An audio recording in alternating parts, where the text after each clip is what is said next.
Humiliation for Starmer as he loses control of Commons. This is not how a newly elected government with a fresh majority is supposed to operate. But on Tuesday, what unfolded in Parliament wasn't leadership, it was a full-blown meltdown.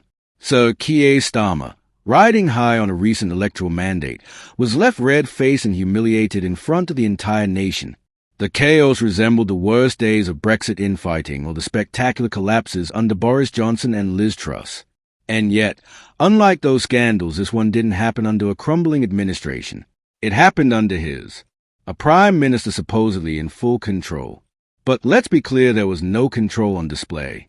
What we witnessed was a government exposed, battered, and shoved around by its own MPs. Starmer's Downing Street team was caught red-handed, utterly unprepared for the scale of rebellion boiling within Labour's own ranks. This wasn't a minor disagreement or a backbench grumble. It was a revolt. Dozens of Labour MPs flat out refused to support the Prime Minister's welfare reform plans. They didn't just quietly abstain, they staged a public defiance. And Starmer, he flinched. He backtracked. He panicked. A desperate U-turn was slapped together in the dead of night last Friday, just after midnight, in a pathetic attempt to paper over the cracks. That last-minute climb down was rushed, chaotic, and frankly, disgraceful. The timing alone told the story of government scrambling in the dark, flailing to regain control it never really had.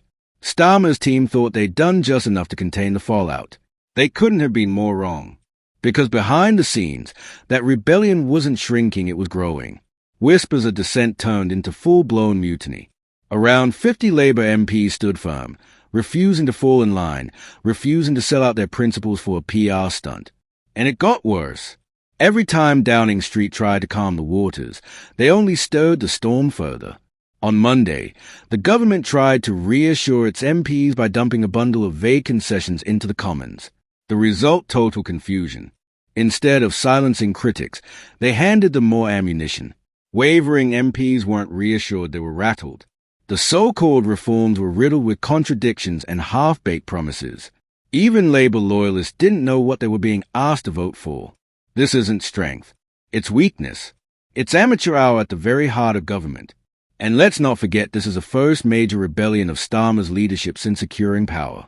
And he blew it. Spectacularly. A party with a fresh mandate, a new prime minister, and a comfortable majority, and still, he couldn't hold his MPs together. That's not just embarrassing, it's unforgivable. This wasn't a conservative ambush or an opposition plot. This was Labour tearing itself apart from the inside. And for Starmer, that should be a terrifying warning. His authority is already eroding, and the honeymoon is over. What's truly damning is that none of this should have come as a surprise. The anger brewing over these welfare reforms wasn't hidden. It was loud. It was clear. MPs were warning Number 10 for days. But Downing Street didn't listen. They arrogantly assumed the backbenchers would roll over. They didn't. And when the rebellion exploded, the Prime Minister's team looked stunned like they'd just been blindsided. But they weren't. They were just asleep at the wheel.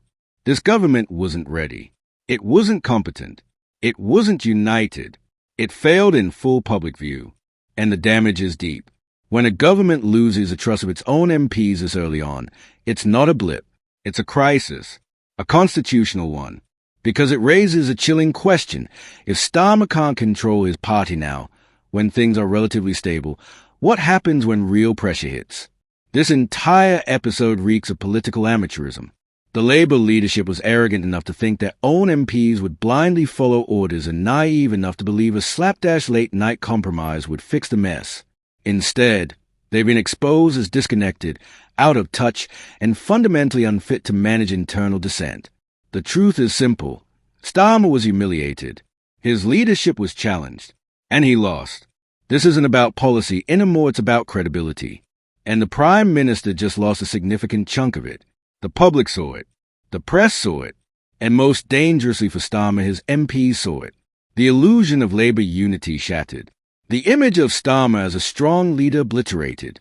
And unless something drastic changes, this won't be the last time we see him squirming, cornered by his own party, scrambling for last-minute fixes. This was a warning shot. The cracks are forming.